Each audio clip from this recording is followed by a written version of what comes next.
जय हिंद मित्रांनो, तर आपण राज्यशास्त्राचा अभ्यास करणार आहोत. राज्यशास्त्राचे लेक्चर्स आपण इथे बघणार आहोत. आता राज्यशास्त्र या विषयाचा अभ्यास करत असताना पॉलिटिकल सायन्स आपल्याला माहिती आहे.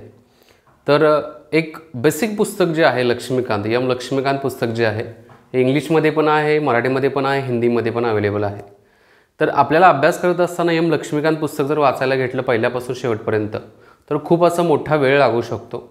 पुस्तक तर रेफरन्स बुक म्हणून तुम्ही वापरायचं तर आहेच. लक्ष्मीकांतचं घ्या किंवा कोळंबे सरांचं पुस्तक घ्या, कोणतंही एक रेफरन्स बुक तुम्ही वापरायचं आहे. तुम्ही राज्यसेवेची तयारी करत असाल किंवा कंबाईनची तयारी करत असाल. आत्ता जे आपण लेक्चर घेत आहोत हे लेक्चर्स जे असणार, लेक्चर सिरीज मी म्हणेल, ही राज्यशास्त्राची राज्यसेवेसाठी तयारी करणाऱ्या विद्यार्थ्यांच्यासाठी पण उपयुक्त आहे, त्याचबरोबर कंबाईनची तयारी करणाऱ्या विद्यार्थ्यांच्यासाठी पण उपयुक्त आहे.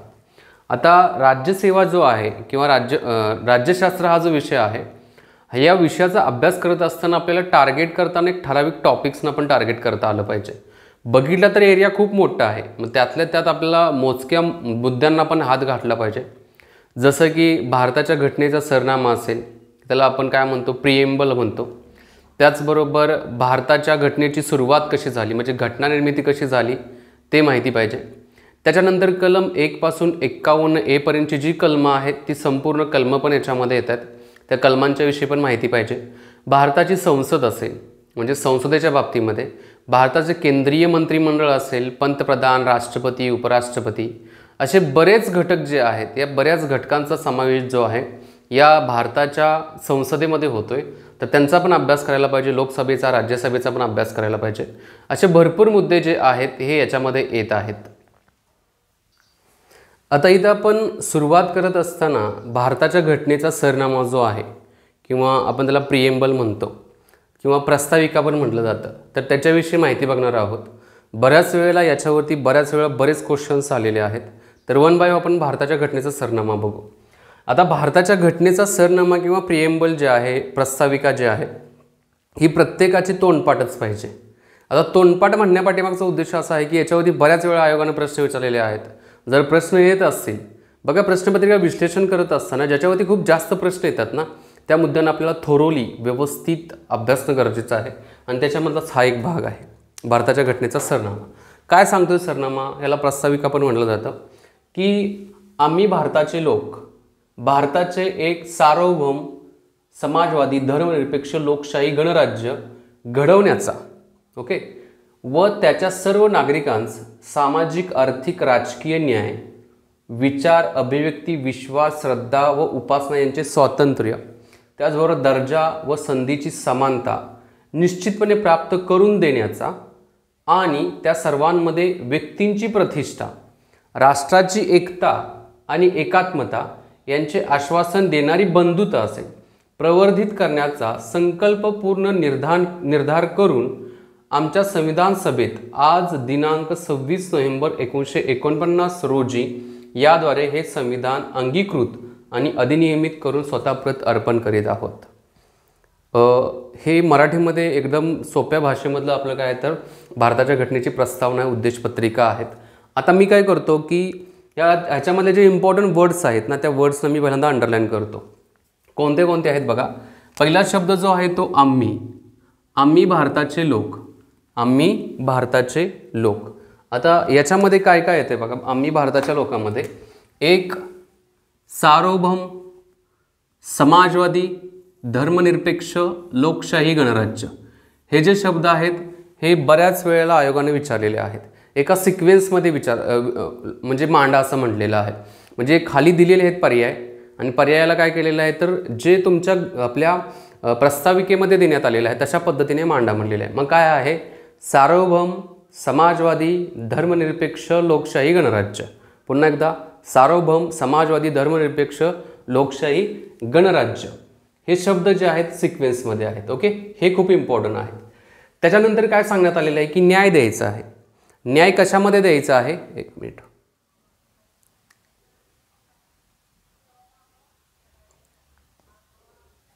आता न्याय कशामध्ये द्यायचा आहे, न्याय देत असताना याच्यामध्ये सामाजिक, आर्थिक, राजकीय, सामाजिक, आर्थिक, राजकीय याचे न्याय द्यायचे आहेत. जस्टिस जे आहेत ना, जस्टिस सामाजिक, आर्थिक, राजकीय म्हणजेच सोशल, इकॉनॉमिक अँड पॉलिटिकल हे काय आहे तर जस्टिस आहेत, न्यायामध्ये येत आहेत.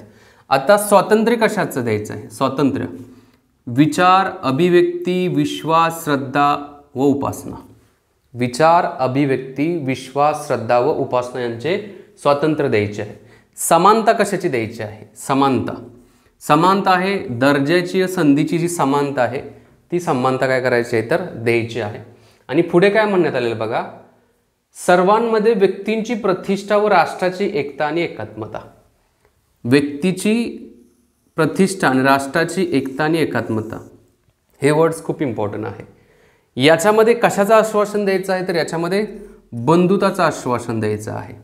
आणि हे सर्व करत असताना ही संविधान सभा काय करत आहे की संविधान सभा 26 नोव्हेंबर 1949 रोजी हे संविधान अंगीकृत व अधिनियमित करून, अंगीकृत करते, अधिनियमित करते आणि कुणा प्रत अर्पण करत आहे तर स्वतः प्रत अर्पण करत आहे. हा पण बऱ्याच वेळा पर्याय म्हणून विचारलेला आहे की संविधान सभेची प्रस्ताविका जी आहे ती कोणाप्रत अर्पण केलेली आहे तर स्वतः प्रत, म्हणजे संविधान सभेने स्वतःसाठीच काय केले ती अर्पित केलेली आहे. याचा अर्थ संविधान सभेमध्ये प्रतिनिधी कुठले होते तर लोकांनी निवडून दिलेले, म्हणजे अप्रत्यक्ष लोकांच्यासाठी काय केले तर संविधान सभेने ही प्रस्ताविका काय आहे तर अर्पित केलेली आहे. म्हणजे इथंपर्यंत आपण समजून घेतलं की इम्पॉर्टंट वर्डिंग्स कोणतं आहेत. आता सिक्वेन्स वाईज बऱ्याच वेळा इथं प्रश्न विचारलेले आहेत बघा, की तुम्हाला असं विचारतील की सार्वभौम, समाजवादी, धर्मनिरपेक्ष, लोकशाही, गणराज्य हे वर्ड्स आले 5 शब्द. त्याच्यानंतर न्याय कशाचा द्यायचा आहे?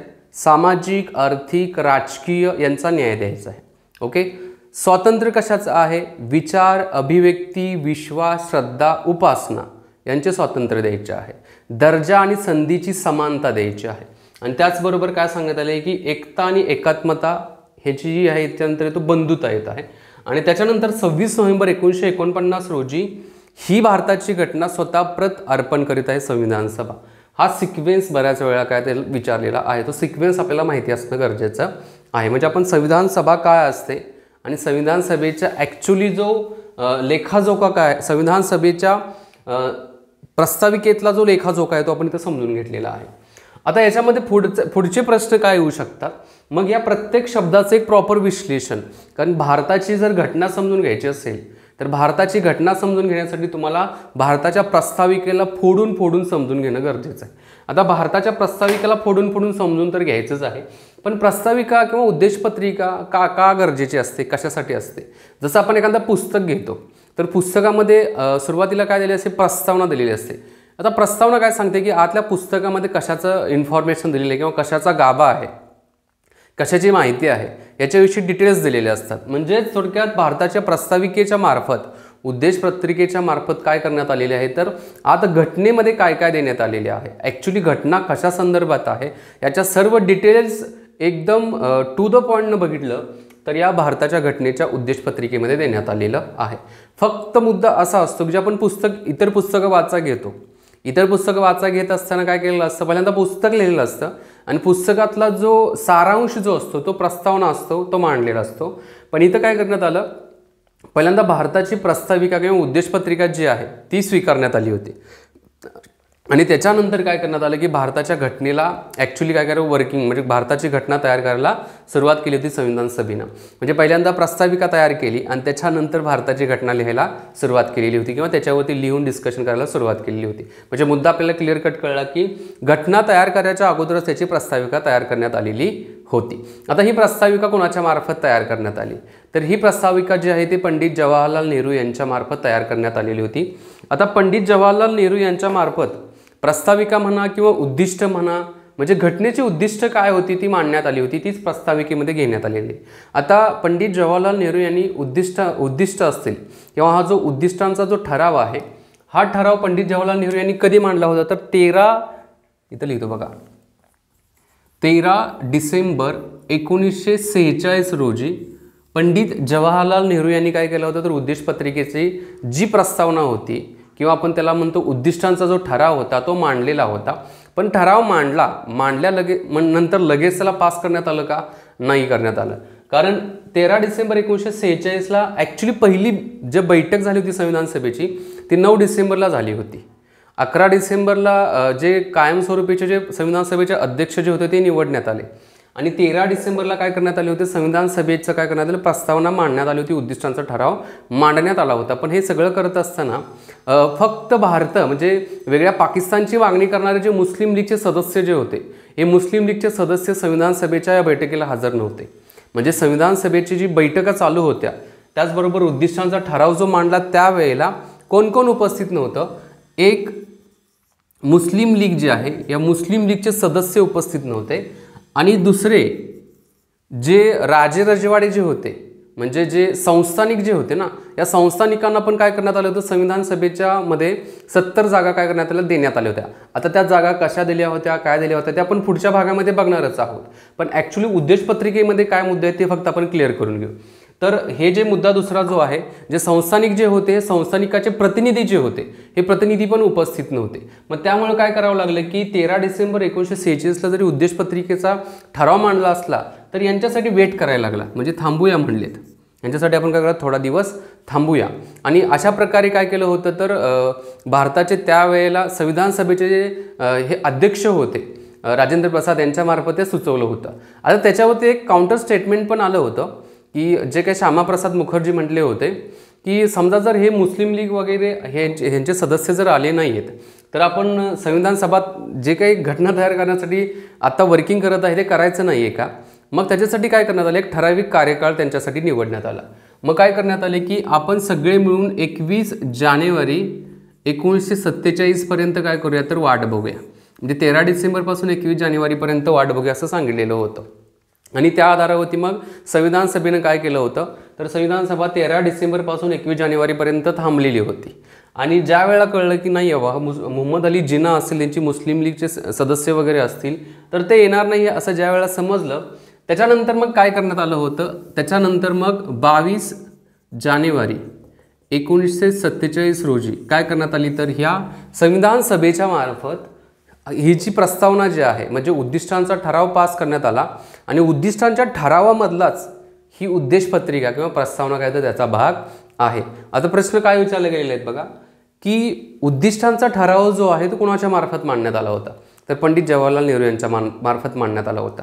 उद्दिष्टांचा ठराव कधी मांडला होता तर 13 डिसेंबर 1946ला मांडलेला होता. आणि उद्दिष्टांचा ठराव जो आहे तो 22 जानेवारी 1947ला काय करण्यात आला होता तर पास करण्यात आला होता, संविधान सभेच्या मार्फत त्याला पारित करण्यात आलेला होता. म्हणजे हे मुद्दे आपण क्लिअर कट समजून घेतलेले आहेत. आता आपण इकडच्या मुद्द्यांच्यावरती येऊ. आम्ही भारताचे लोक, आम्ही म्हणजे काय तर ही जी उद्देशपत्रिका जी आहे किंवा ही जी प्रस्तावना जी आहे ही प्रस्तावना उद्देशपत्रिका ही भारताच्या लोकांच्यासाठी आहे. म्हणजेच उद्देशपत्रिका जे देण्यात आलेली आहे ती संपूर्ण भारतीयांच्यासाठी आहे. आम्ही भारताचे लोक असं म्हटलं जात आहे. आता याच्यामध्ये एक एक शब्द आपण बघत जाऊ. आता भारताचे एक सार्वभौमला सॉव्हरेनिटी म्हटलं जातं. सॉव्हरेनिटी म्हणजे काय की आपल्यावरती कोणाचं वर्चस्व नाही आहे. जसं 1947च्या अगोदर भारतावरती ब्रिटिशरांचं वर्चस्व होतं तशा प्रकारचं वर्चस्व आपल्यावरती आहे का कोणावरचं नाही आहे आणि ते घ्यायचं पण नाही आहे. सार्वभौमामध्ये तेच सांगितलं आहे की आम्ही सर्व सार्वभौम आहोत. भारताला जे काय करायचं असेल तर भारत स्वतः डिसिजन घेईल, त्याच्या बाबतीमध्ये आम्ही कुणाचं ऐकणार नाही आहे. आमच्या मी सतसत विवेक बुद्धीने जे सुचेल त्या आधारावरती आम्ही काम करू अशा प्रकारचं त्यांचं ठरलेलं होतं. त्यामुळे काय आहे की बाह्य शक्तीचा कुठलाही परकीय शक्तीचा कुठलाही प्रभाव आमच्यावरती नसणार आहे, त्याला सार्वभौम म्हटलं जातं. दुसरा जो आहे तो समाजवादी. आता समाजवाद ॲक्च्युली समाजवाद असेल त्याचबरोबर धर्मनिरपेक्ष असेल आणि हा जो एकात्मता शब्द जो आहे एकात्मता हे शब्द काय करण्यात आलेले आहेत तर जी 42 नंबरची घटना दुरुस्ती झाली त्यावेळेस समाविष्ट केलेले आहेत. म्हणजे सुरुवातीला इथं समाजवादी धर्मनिरपेक्ष हे शब्द नव्हते. ह्याच्या सुरुवातीला ज्यावेळेला घटना आपण बघितलं की 22 जानेवारी 1947ला हे जे काही उद्दिष्टांचा ठराव पास केला त्यावेळेला सार्वभौम लोकशाही गणराज्य हे 3 शब्द होते. ओके. आणि 1942 साली काय करण्यात आलं सार्वभौम समाजवादी धर्मनिरपेक्ष हे शब्द ॲड करण्यात आले होते. म्हणजे समाजवादी धर्मनिरपेक्ष हे 2 शब्द सुरुवातीच्या ज्यावेळेला घटना समितीच्या मार्फत किंवा संविधान सभेच्या मार्फत जे स्वीकारण्यात आली उद्देशपत्रिका त्यावेळेला हे शब्द नव्हते आणि एकात्मता हा पण शब्द नव्हता. आपण आपल्या मुद्द्यावरती येऊ. समाजवाद म्हणजे काय. समाजवाद म्हणजे काय की समाजासाठी समाजाच्या दृष्टिकोनातून बऱ्याच गोष्टी करणं. जसं बघितलं आज देशामध्ये समाजवाद आणि भांडवलवाद या दोघांचं सहअस्तित्व आहे. पण सुरुवातीला समाजवादाकडे भारत खूप झुकलेला होता. ज्यावेळेला भारत स्वतंत्र झाल्यानंतर त्यावेळेचे जे काही सुरुवातीचे दिवस होते त्यावेळेला समाजवादी मॉडेल्समध्ये जास्त वर्क केलं जात होतं. कारण रशियाकडे बघितलं तर त्यावेळेला रशिया समाजवादाच्या मॉडेलच्या आधारावरती खूप प्रोग्रेस दिसत होता. मग रशियाचा जर प्रोग्रेस विकास दिसत असेल, समाजवादाचं मॉडेल खूप इम्पॉर्टंट होतं. आणि त्याचबरोबर समाजवाद म्हणजे काय की फर्स्ट प्रायोरिटी कोणाला असेल तर लोकांना असेल. लोकांच्या गरजा काय आहेत, सर्वसामान्य लोकांच्या गरजा काय आहेत त्याच्यावरती फोकस करायचा होता. आणि त्या उद्देशाने हे समाजवादाचा काय केला होता तर स्वीकार केलेला होता. आता समाजवादामध्ये पण दोन प्रकार येतात. एक साम्यवादी विचारसरणीचा येतो. साम्यवादामध्ये प्युअर काय असणार आहे तर सरकारचं कंट्रोल असणार आहे. जसं सुरुवातीला चीनमध्ये होतं बघा, प्युअर सरकारचं कंट्रोल याचं काय की सरकारनं सांगितलं की हां इथून रस्ता टाकायचा आहे, मग इथून रस्ता तयार करत असताना समजा एखाद्याची खाजगी प्रॉपर्टी आली तर त्याची प्रॉपर्टी सगळी गव्हर्नमेंटची होणार आहे. त्याच्यामध्ये कोण असं करायला जाणार नाही की केस करायला पाहिजे, ती जागा माझे, असं नाही करू शकत साम्यवादामध्ये. अशी सुरुवातीला आता साम्यवाद आत्ता बघितलं थोड्या प्रमाणामध्ये चीनमध्ये आहे, पण आपण जर क्युबा देश बघितला, त्याचबरोबर उत्तर कोरियाचा जर भाग बघितला तर सर्वस्व सरकारचं वर्चस्व आहे. त्यामुळे तो एक साम्यवादाचं बेस्ट उदाहरण आपण त्यांना म्हणू शकतो. पण दुसरा जो समाजवादाचा भाग येतोय तो लोकशाही समाजवाद.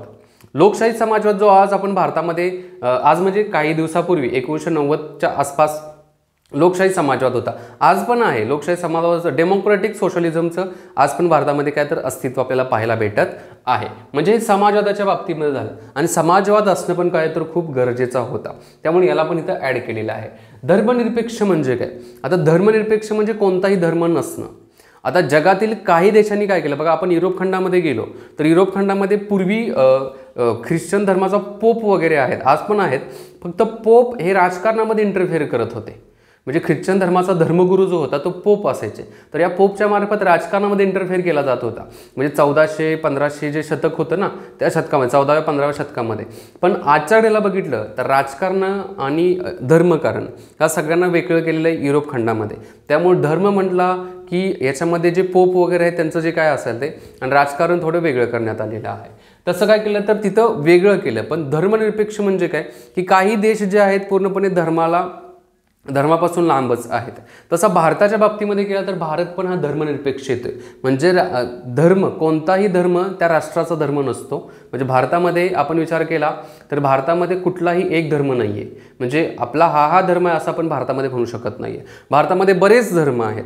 याच्यामध्ये हिंदू असेल, मुस्लिम असेल, ख्रिश्चन असेल, शीख असेल, पारशी असेल, त्याचबरोबर जैन असतील. तर हे काय तर वेगवेगळ्या प्रकारचे धर्माचे लोक भारतामध्ये राहतात. त्यामुळे कोणताही एक धर्म भारतामध्ये असं म्हणू शकत नाही. जसं पाकिस्तानमध्ये त्यांचा जो मुस्लिम धर्म आहे ते त्यांना मानतात की मुस्लिम धर्म आहे. इस्रायलमध्ये ज्यूज लोक आहेत ते त्यांना मानतात, म्हणजे ते त्या धर्माचे आहेत. तसं भारतामध्ये धर्मनिरपेक्ष आहे. ॲक्च्युली जर मराठीत अर्थ बघितला, धर्मनिरपेक्ष याचा अर्थ कोणताही धर्म नसणे, धर्माविरहित असणं. पण भारतामध्ये बघितलं तर धर्मनिरपेक्षचा अर्थ काय होतोय, सर्व धर्म समभाव जे आहे ते भारतामध्ये मानले जातात. आणि हा धर्मनिरपेक्षचा मुद्दा पण खूप इम्पॉर्टंट आहे.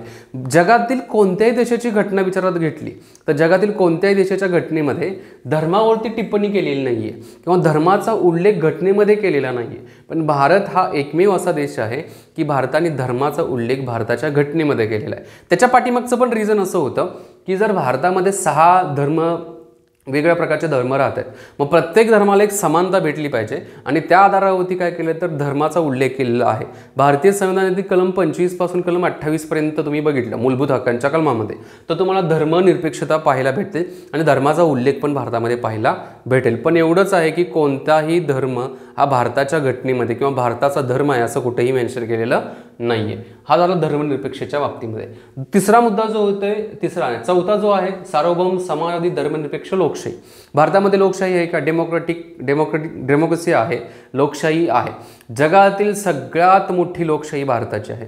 जगातील सगळ्यात जुनी लोकशाही अमेरिकेची आहे. लक्षात घ्या, मी पुन्हा काय वाक्य बोलतोय, जगातील सगळ्यात मोठी लोकशाही भारताची आहे आणि जगातील सगळ्यात जुनी लोकशाही म्हटलं तर अमेरिकेची आहे. आता अमेरिकेचं स्वातंत्र्य 1776चं, भारताचं 1947चं. भारताने लोकशाही पद्धतीचा वापर केला. त्याच्या अगोदर पण ह्याच्यामध्ये गेलो आपण, म्हणजे युरोप खंडामध्ये गेलं तर ब्रिटनमध्ये पण लोकशाही का? लोकशाही ब्रिटनमध्ये पण आहे. बट ॲक्च्युली लोकशाही आहे असं म्हटलं गेलेलं आहे अलीकडं. सुरुवातीला राजेशाही पद्धत जी होती ही ब्रिटनमध्ये काय केली होती तर लागू होती. त्यामुळे लोकशाही, प्युअर लोकशाहीचा देश सगळ्यात जुना म्हणेल तर अमेरिका आहे. आता याच्यामध्येच आणखी एक सेंटेन्स तयार होत आहे की जगातील लोकशाही देश जे आहेत, जगातील सगळ्यात मोठी घटना ज्या लोकशाही देशाची आहे ना ते भारताचे आहे. कारण खूप मोठी घटना आहे बघा ना, 395 कलम आहेत ओरिजिनल, त्याचे उपकलम खूप होत गेलेले आहे, ते जवळजवळ 470-80च्या आसपास गेलेले आहेत कलम.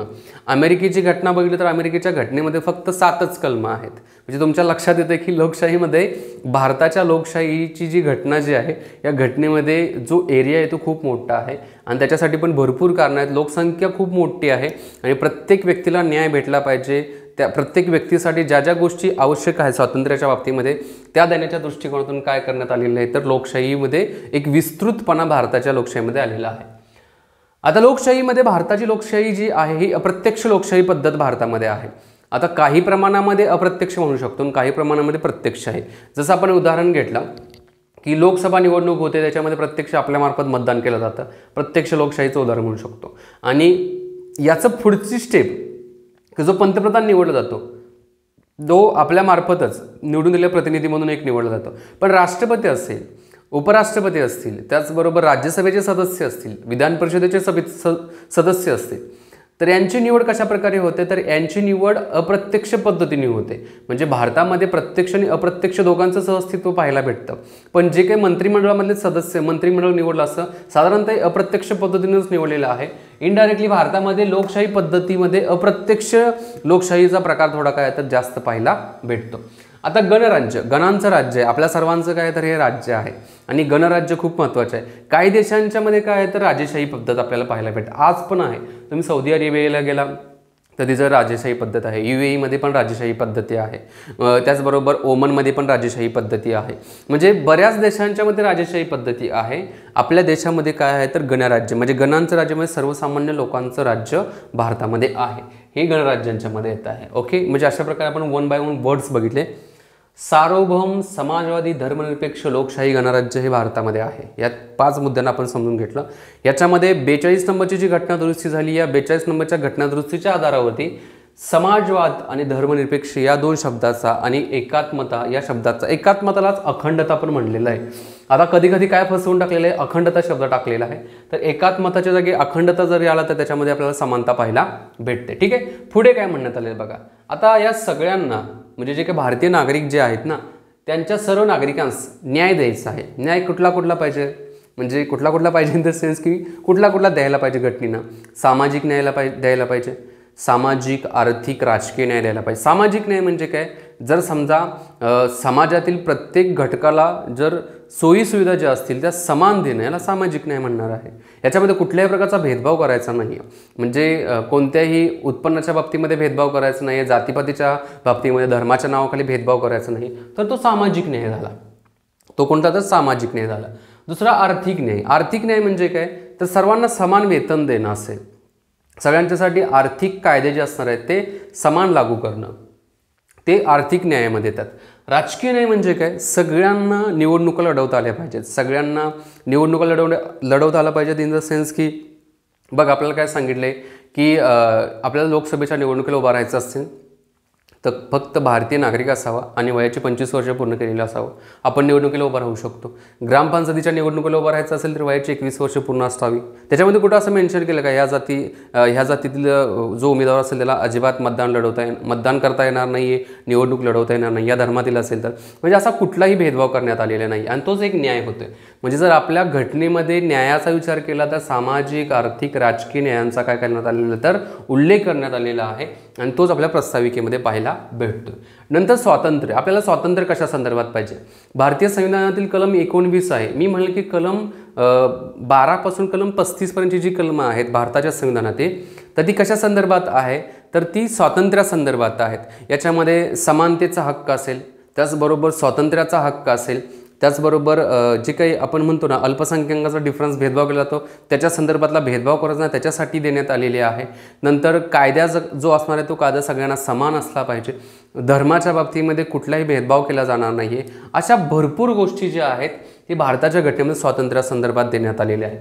मग त्यातल्या त्यात जर घटनेच्या आधारावरती जर आपण विचार केला आणि प्रस्ताविकेच्या आधारावरती जर विचार केला त्यातल्या त्यात स्वातंत्र्य कुठली आहेत, विचार स्वातंत्र्य आहे. मी असा विचार करतोय की मी आता लोकांना मदत करणार आहे असं मी ठरवलं तर हा माझा विचार झाला आणि हा विचार करण्याचं मला स्वातंत्र्य आहे का, डेफिनेटली स्वातंत्र्य आहे. मला आता तुम्हाला शिकवायचं आहे, हे शिकवण्याचं स्वातंत्र्य आहे की मला हे स्वातंत्र्य देण्यात आलेलं आहे. म्हणजेच थोडक्यात काय, विचार स्वातंत्र्य भारताच्या घटनेच्या आधारावर आपल्या सगळ्यांना देण्यात आलेलं आहे. नंतर दुसरं जे आहे ते अभिव्यक्ती स्वातंत्र्य. अभिव्यक्त म्हणजे काय की एक्सप्रेस करणं, मग ते लिहून एक्सप्रेस करू शकतो, बोलून एक्सप्रेस करू शकतो, व्हिडिओच्या मार्फत एक्सप्रेस करू शकतो. म्हणजेच अभिव्यक्ती स्वातंत्र्य याचा पण उल्लेख भारताच्या घटनेमध्ये करण्यात आलेला आहे. कलम 19 मध्ये गेला तर तुम्हाला अभिव्यक्ती स्वातंत्र्याचा पण काय दिलेलं तर हक्क दिलेला आहे. तुम्ही बोलू शकता, तुम्ही लिहू शकता, त्याचबरोबर तुम्ही व्हिडिओच्या माध्यमातून काय करू शकता, लोकांच्यापर्यंत तुमचे मतं मांडू शकता. बऱ्याच गोष्टी आहेत अभिव्यक्त करण्याच्या, त्या मार्गांचा वापर करू शकता. फक्त एकच लक्षात ठेवायचं की कायद्याचा भंग करायचा नाही. ज्या दिवशी तुमचं मूलभूत हक्क संपतो त्या दिवशी कायदेशीर प्रोसेस चालू होते आणि तुमच्यावरती ॲक्शन घेतली जाऊ शकते. त्यामुळे काय करायचं आहे तर अभिव्यक्ती स्वातंत्र्य आहे, फक्त त्याचा लिमिटेड वापर करायचा आहे. नंतर विश्वास आणि श्रद्धा ह्या गोष्टींचं पण स्वातंत्र्य भारताच्या घटनेच्या मार्फत देण्यात आलेलं आहे आणि ते प्रस्ताविकेमध्ये पण त्याचा उल्लेख केलेला आहे. तुम्हाला कोणावरती विश्वास ठेवायचा आहे, कोणावरती विश्वास ठेवायचा नाही आहे, हे तुमचं तुम्ही ठरवू शकता. याच्यामध्ये कोणीही इंटरफेअर करणार नाही. नंतर श्रद्धा आणि उपासनेच्या बाबतीमध्ये तुम्हाला कुठल्या देवावरती, कुठल्या व्यक्तीवरती त्याच्यावरती विश्वास ठेवायचा असेल, श्रद्धा ठेवायची असेल, त्याची उपासना करायची असेल, या सगळ्यांचं स्वातंत्र्य इथं उद्देशपत्रिकेमध्ये मेन्शन केलेलं आहे. नंतर दर्जाची आणि संधीची समानता. सगळ्यांना समान दर्जा, समान संधी आहे. फक्त काही अपवाद देण्यात आलेले आहे. जसं की काही अनुसूचित जाती, अनुसूचित जमाती असतील, अल्पसंख्याक असतील, यांना थोडे रिझर्वेशन देण्यात आलेले आहे. रिझर्वेशन देण्यापाठीमागचं कारण म्हणजे एक तबका हित आहे आणि एक तबका हित आहे. म्हणजे कास्ट वाईज बघितलं, एक कास्ट हित, एक हित आहे. या दोघांना लेवलला हित आणण्यासाठी हा जो भाग आहे, हा भाग भरून काढण्यासाठी रिझर्वेशन देण्यात आले. ज्या दिवशी हा भाग भरून निघेल आणि त्या वेळेला संसदेमध्ये हे मान्य होईल की नाही आता हा टप्पा जो आहे तो वरती आलेला आहे, त्या वेळेला काय होईल तर रिझर्वेशनच्या बाबतीमध्ये योग्य निर्णय घेतला जाऊ शकतो. बट SC आणि STचं रिझर्वेशन लगेच जाईल असं अजिबात होऊ शकत नाही. म्हणजे थोडक्यात दर्जाची संधीची समानता देण्यात आलेली आहे. नंतर राष्ट्राची एकता आणि एकात्मता पण मेंटेन ठेवायची आहे. हे पण काय तर खूप महत्त्वाचं आहे. एकता आणि एकात्मता म्हणजे काय की आपल्या देशामध्ये वेगवेगळ्या जातीची लोकं राहतात, वेगवेगळ्या धर्माची लोकं राहतात. जवळजवळ 5,000 प्रकारच्या जाती भारतामध्ये आहेत आणि 10,000 प्रकारच्या वेगळ्या भाषा बोलल्या जातात. या सगळ्या लोकांनी एकत्रित राहून, युनिटी इन डायव्हर्सिटी आहे. त्यामुळे हे सगळं असं तरी आपल्याला एकता आणि एकात्मता टिकवून ठेवायची आहे आणि त्याच्यातूनच काय होऊ शकतं तर त्याच्यातून आपली बंधुता पुढे येऊ शकते. आणि या सर्व गोष्टी, या सर्वांचा उल्लेख भारताच्या घटनेच्या प्रस्ताविकेमध्ये करण्यात आलेला आहे. म्हणजे आत्ता जे मी तुमच्या पुढे मुद्दे मांडले ना, ॲक्च्युली हे सगळं भारताच्या घटनेमध्ये दिलेलं आहे. फक्त मी सारांश पद्धतीने हे मुद्दे तुमच्या पुढे मांडलेला आहे आणि तो सारांश जो आहे तो प्रस्ताविकेतून घेतलेला आहे. आणि फायनली काय म्हणलेलं आहे की दिनांक 26 नोव्हेंबर 1949 रोजी ही उद्देशपत्रिका काय केली जात आहे तर स्वतः प्रत, म्हणजे संविधान सभा काय करत आहे, ही उद्देशपत्रिका स्वतः प्रत अर्पण करत आहे. तर अशा प्रकारे ही उद्देशपत्रिका देण्यात आलेली आहे. आपल्याला कळलं उद्देशपत्रिका काय आहे, काय काय मुद्दे देण्यात आलेले आहेत ते.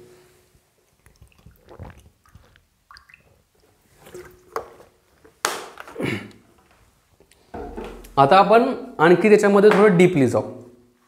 उद्देशपत्रिका दिलेली आहे. उद्देशपत्रिका कोणत्या देशाच्या घटनेमध्ये अगोदर होती का? यस, अमेरिकेच्या. म्हणजेच अमेरिकेच्या घटनेमध्ये उद्देशपत्रिका होती, प्रस्ताविका होती. त्या आधारावरतीच भारताच्या घटनेमध्ये काय करण्यात आले तर उद्देशपत्रिका घेण्यात आलेली आहे. म्हणजे एक USAची जी घटना आहे, अमेरिकेची जी घटना आहे त्याच्यामध्ये उद्देशपत्रिका ही होती आणि भारताच्या घटनेमध्ये त्या बेसिसवरती घेण्यात आलेली आहे. पहिला मुद्दा झाला. दुसरा मुद्दा असा आहे की उद्देशपत्रिका जी आहे, म्हणजे ही प्रस्तावना जी देण्यात आलेली आहे, ही भारताच्या घटनेचा भाग आहे का, याच्यावरती पण थोडा वाद झालेला होता. ज्या वेळेला उद्देशपत्रिका भारताच्या घटनेचा भाग आहे का नाही आहे याच्या संदर्भात एक घटना झाली होती बेरुवारी युनियनची 1960ला. 1960च्या बेरुवारी युनियनच्या केसमध्ये सर्वोच्च न्यायालयाने डिक्लेअर केलं होतं की उद्देशपत्रिका हा भारताच्या घटनेचा भाग नाही असं म्हटलेलं होतं. पण दुसरी केस, केशवानंद भारती केस जी होती, 1973ची केशवानंद भारती केस होती. या केसमध्ये काय सांगण्यात आलं की उद्देशपत्रिका जी आहे ही उद्देशपत्रिका भारताच्या घटनेचा काय तर भाग आहे. म्हणजे केशवानंद भारती केसमध्ये उद्देशपत्रिका भारताच्या घटनेचा भाग आहे असं सर्वोच्च न्यायालयाने डिक्लेअर केलं. त्याचबरोबर LIC ऑफ इंडियाची जी केस होती 1995मध्ये, त्यामध्ये पण सांगण्यात आलं की उद्देशपत्रिका हा भारताच्या घटनेचा काय तर अविभाज्य भाग आहे असं सांगण्यात आलेलं होतं. आता दुसरा मुद्दा कळला की उद्देशपत्रिका भारताच्या घटनेचा भाग आहे. आता तिसरा मुद्दा असा तयार होतो की मग भारताच्या घटनेचा जर भाग असेल तर याच्यामध्ये दुरुस्ती केली जाऊ शकते का उद्देश पत्रिकेमध्ये? घटना दुरुस्ती जी केली जाते भारताच्या घटनेमध्ये ते भारतीय संविधानातील कलम 368 अंतर्गत काय केले जाते तर घटना दुरुस्ती केली जाते. आता हे दक्षिण आफ्रिकेच्या घटनेतून गेलेले घटना दुरुस्तीच्या बाबतीमध्ये 368 अंतर्गत जर घटना दुरुस्ती केली जात असेल तर उद्देश पत्रिकेमध्ये घटना दुरुस्ती केली जाऊ शकते का? तर आपल्याला माहिती आहे की 1976 रोजी 42 नंबरची घटना दुरुस्ती झाली आणि 42 नंबरची घटना दुरुस्ती झाली त्यावेळेला काय करण्यात आलं होतं तर उद्देश पत्रिकेमध्ये 3 सुधारणा केलेल्या होत्या, 3 शब्द समाविष्ट केलेले होते. 3 शब्द कोणते कोणते होते? एक जो होता तो समाजवादी, दुसरा जो होता तो धर्मनिरपेक्ष आणि तिसरा जो होता तो एकता आणि एकात्मता. थोडक्यात एकात्मता त्यालाच अखंडता असं म्हणलेलं आहे. तर हे शब्द समाविष्ट केलेले होते. याचा अर्थ भारताच्या घटनेमध्ये जे कलम 368 देण्यात आलेलं आहे या कलम 368च्या अंतर्गत उद्देश पत्रिकेमध्ये काय केले जाऊ शकते तर घटना दुरुस्ती केली जाऊ शकते. आजपर्यंत फक्त एकच घटना दुरुस्ती झालेली आहे, ओनली वन, ती पण 42 नंबरची घटना दुरुस्ती जी आहे 1976 रोजी करण्यात आली होती आणि त्याच्यामध्ये हे मुद्दे ॲड करण्यात आलेले आहेत. कुठले? समाजवादी, धर्मनिरपेक्ष आणि एकात्मता, यालाच अखंडता असं म्हटलेलं आहे. आणि 42 नंबरची घटना दुरुस्ती आहे यालाच मिनी कॉन्स्टिट्यूशन म्हणतात, कारण या घटना दुरुस्तीच्या अंतर्गत बरेच मुद्दे जे होते हे भारताच्या घटनेमध्ये समाविष्ट करण्यात आलेले होते. हा पण आपण तर काय केलं तर पॉईंट समजून घेतलेला आहे. आता त्याच्यानंतर आपल्याला काही मुद्दे आणखी बघायचे आहेत की इथं जे शब्द दिलेले आहेत ना या शब्दांना सिक्वेन्सवर लक्षात ठेवायचे. आता मी तुम्हाला ते शब्द कशासाठी लक्षात ठेवायचे ते सांगतो बघा. एक म्हणजे सार्वभौम, समाजवादी, धर्मनिरपेक्ष, लोकशाही, गणराज्य. ओके, हे शब्द झाले 5. त्याच्यानंतर तुम्हाला काय द्यायचं आहे? न्याय द्यायचा आहे. न्याय कशाचा आहे? सामाजिक, आर्थिक, राजकीय न्याय द्यायचा आहे. स्वातंत्र्य आहे, विचार, अभिव्यक्ती, विश्वास, श्रद्धा आणि उपासना यांचे स्वातंत्र्य आहेत. नंतर नेक्स्ट काय देण्यात आलेलं आहे की दर्जाची आणि संधीची समानता द्यायची आहे. त्याच्यानंतर नेक्स्ट काय म्हणलेलं आहे की एकता, एकात्मता आणि बंधुता हे वर्ड्स. आणि त्याच्यानंतर 26 नोव्हेंबर 1949 हे शब्द खूप महत्त्वाचे आहेत. स्वतःप्रत अर्पण करणे. पुन्हा एकदा मी सिक्वेन्स वाईज म्हणतो बघा. सार्वभौम, समाजवादी, धर्मनिरपेक्ष, लोकशाही, गणराज्य. नंतर आपल्याला न्याय द्यायचे आहेत, सामाजिक, आर्थिक, राजकीय न्याय द्यायचे आहेत. त्याच्यानंतर आपल्याला स्वातंत्र्य द्यायचे आहेत. कुठले कुठले स्वातंत्र्य आहेत? विचार, अभिव्यक्ती, विश्वास, श्रद्धा, उपासना यांचे स्वातंत्र्य द्यायचे आहे. त्याच्यानंतर दर्जा आणि संधीची समानता द्यायची आहे. त्याच्यानंतर एकता, एकात्मता, बंधुता आहे. 26 नोव्हेंबर 1949 आणि ही घटना जी उद्देश पत्रिका जी आहे ही उद्देश पत्रिका स्वतःप्रत काय करत आहे तर अर्पण करत आहे असं इथं सांगण्यात आलेलं आहे. अशा प्रकारचे काय आहेत तर इथले हे उद्देश पत्रिकेच्या संदर्भातले महत्त्वाचे मुद्दे आहेत. आता उद्देश पत्रिका जी आहे किंवा आपण याला सरनामा पण शब्द म्हणतो ना, तर हा जो सरनामा आहे याच्या बाबतीमध्ये काही लोकांनी वेगवेगळ्या प्रकारचे स्टेटमेंट केलेले आहेत. वाटल्यास ते स्टेटमेंट आपण वन बाय वन बघूया. काय काय स्टेटमेंट केलेले आहेत, कुणी कुणी केलेले आहेत बघा. एक के.एम. मुन्शी जे आहेत, के.एम. मुन्शी संविधान सभेमध्ये होते. तर के.एम. मुन्शी काय म्हणलेले आहेत तर ही जी काही उद्देश पत्रिका आहे, प्रस्तावना आहे, सरनामा जो आहे, जे काही वर्ड्स आपण वापरतो येतो तर तो काय आहे तर घटनेचा होरोस्कोप आहे. होरोस्कोप आहे असं कोणी म्हटलं होतं तर के.एम. मुन्शी यांच्या मार्फत म्हणण्यात आलं होतं. के.एम. मुन्शी यांच्या मार्फत हे स्टेटमेंट देण्यात आलेलं होतं. दुसरं स्टेटमेंट जे आहे, दुसरं वाक्य, दुसरं कोण काय म्हणलेलं आहे बघा. जे पंडित ठाकूरदास भार्गव जे होते यांच्यामार्फत काय म्हणण्यात आले, पंडित ठाकूरदास भार्गव हे काय म्हटले होते तर ही जी उद्देश पत्रिका आहे ती भारताच्या घटनेची चावी म्हटलेली आहे. त्याचबरोबर भारताच्या घटनेचा मौल्यवान भाग आहे असं म्हटलेलं आहे आणि भारताच्या घटनेचा आत्मा म्हटलेला आहे. पुन्हा सांगतो की के.एम. मुन्शी म्हणले की काय तर उद्देश पत्रिका भारताच्या घटनेचं काय तर होरोस्कोप आहे. नंतर पंडित ठाकूरदास भार्गव म्हटलेलं आहे भारताच्या घटनेची चावी आहे, किल्ली, आपण किल्ली म्हणू त्याला, किल्ली आहे. त्याचबरोबर भारताच्या घटनेचा काय तर म्हणलेले आहे आत्मा आहे आणि भारताच्या घटनेचा मौल्यवान भाग आहे. आत्मा, चावी, मौल्यवान भाग के.एम. मुन्शी म्हटलेले आहेत.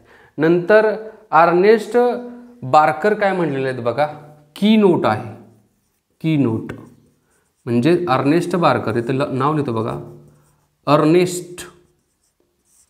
अर्नेस्ट जे आहेत, बार्कर जे आहेत हे म्हणलेले आहेत की भारताच्या घटनेची की नोट आहे, उद्देश पत्रिका आहे. ओके. त्याच्यानंतर नेक्स्ट पुढचे काय म्हणलेले आहेत बघा, ए.के. अय्यर जे आहेत आपल्या दीर्घ स्वप्नांचा विचार आहे.